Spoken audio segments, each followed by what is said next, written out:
এবং ভাইয়ারা, আপনারা কেমন আছেন? আল্লাহর রহমতে সবাই অনেক ভালো আছেন।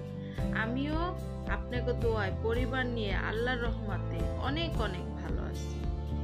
আমি কিছু বাজার আনছি। আজকের ভিডিওটা আমি সকাল সকালেই শুরু করছি রান্না করার আগে। এখন আমি পেস্ট করা ডাইলা লইতাছি। আমি 1 কেজি পেস্ট কিনে আনছিলাম, বুঝছেন, 50 টাকা দিয়া। আর হইছে একটা ফুলকপি আনছি 20 টাকা দিয়া। আর হইছে বিটরুট আনছিল। আর হইছে হাফ কেজি হইছে রসুন আনছি। আমি এরকম অল্প অল্প করে আইনা খাই যখন না খাই, কারণ আমি যদি আনতে যাই তাইলে তাসমি আর আব্বাই অত বেশি আনে না। এই কারণে আমি কম কম আনি, যখন একটু শেষ হয়ে যায় তখনই আনি। আর হ্যাঁ, যদি বাজার করে তাইলে একবারে অনেক টাকারই বাজার করে, তাই আমি আর বেশি কিছু আনি না। যাই আনি অল্প অল্প আনি। আমি এই জায়গায় 1 কেজি টমেটো আনছি, বিটরুট আনছি, আর হইছে ওই 1 মুঠ শুধু ধইনা পাতা আনছি, বুঝেন। আর বিটরুটটা ব্লেন্ডার করে দিম, আর করল্লা আছে, করল্লাটাও ব্লেন্ডার করবো। আর এই ফুলকপিটা দেখছেন, এই ফুলকপিটা হইছে 20 টাকা নিছে, বুঝছেন। আমি বেটারে কই কি ভাই, আমি 20 টাকা বেচেন কি লিগে, 10 টাকা বেচতে পারেন না? পরে আরো কি কম খাইতে চান? মুই আজও বেশি বক বক করতেছি, বুঝছেন। আর বেশি বক বক করবো না। এখন আমি করল্লাটার জুস বানাই নিম। এই করল্লাটার জুস তাসমিয়ার বাই পেরে দিন, বুঝছেন। কি লেগে আর চোখে একটু সমস্যা হয়েছে। আর কেডা বলে কইছে কি একটু তিতা খাইতে, এই কারণে এখন বাইচা দিলাম না, একবারে জুস বানাই দিয়া দিলাম। আর এই বিটরুটটারও আমি ব্লেন্ডার করবো। আমি 1 গ্লাস খামো, আর খ্যাতির লেগে 1 গ্লাস খুঁয়া দিব, বুঝছেন। এখন আমার এইটাও জুস করা হয়ে গেছে। আমি আগেই ডকা ডকা 1 গ্লাস গিল্লা থইছি। এখন আমি আর 1 গ্লাস এর লেগে থুয়া দিতেছি সুন্দর করে। যখন ইচ্ছা হইবে তখন খাইবে নে, বুঝছেন। আর আমি টেবিলটারে ই করার আগেই মোছাই নিছি, আমি এগুলোকে আর শেয়ার করি নাই। এখন আমি সরাসরি রাঁধতে যাবো চুলার পরে। এই যে চুলায় আমি কতগুণ আলু বহাই দিছি। এটা রাজ্যে আমি ভর্তা করবো, আলু ভর্তা করবো। আর হইছে যে কফি ভর্তা করবো। আর হইছে ডাল রান্ধবো। আর ইলিশ মাছ ভাজবো। আর হইছে কি বলে ওই ডিম ভর্তা করবো।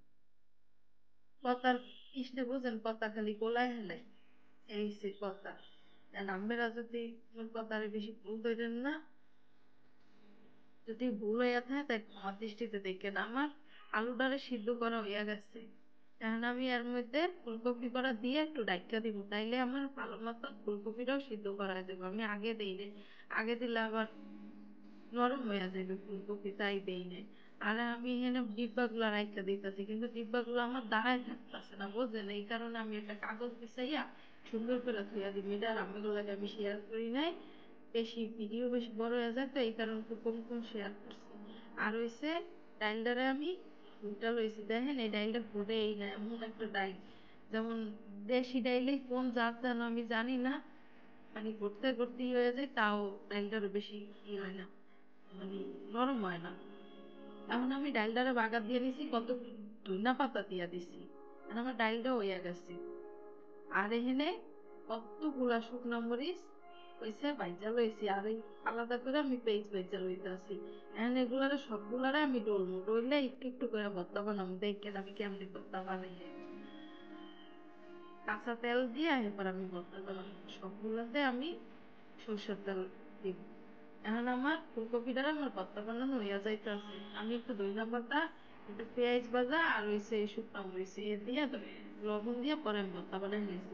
এখন আমার আলু ভর্তাটা বানানো হইয়া গেছে। আমি আলু ভর্তারে গোল গোল করে রাখবো আমার পোলাপানের লইগা। আর একটা রইবে, একটা খাইবে। ওরা খুব পছন্দ করে, বুঝছেন, আলু ভর্তা ডিম ভর্তা। আমাদের ঘরে সবাই পছন্দ করে আলু ভর্তা ডিম ভর্তা, কিন্তু কোনো মাছ খায় না। তাই প্রতিদিন কি রান্ধবো, এই কারণে কালকেরও মাছ রান্দা আছে। এই কারণে চাইছি যে ডিম ভর্তাই বানাই, সবাই খাইবে। এখন আমার ডিম ভর্তাটাও কইতে কইতে আমার বানানো হইয়া গেছে।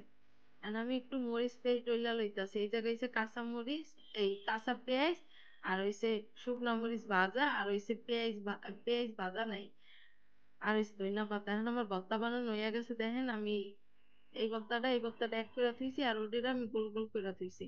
আর আমি একটু এক নজরে দেখাই দিই আজ যে আমি কি রাঁধছি। ডাইল রাঁধছি, এই যে এই জায়গায় ধরেন 4 পদের এই ভর্তা আছে।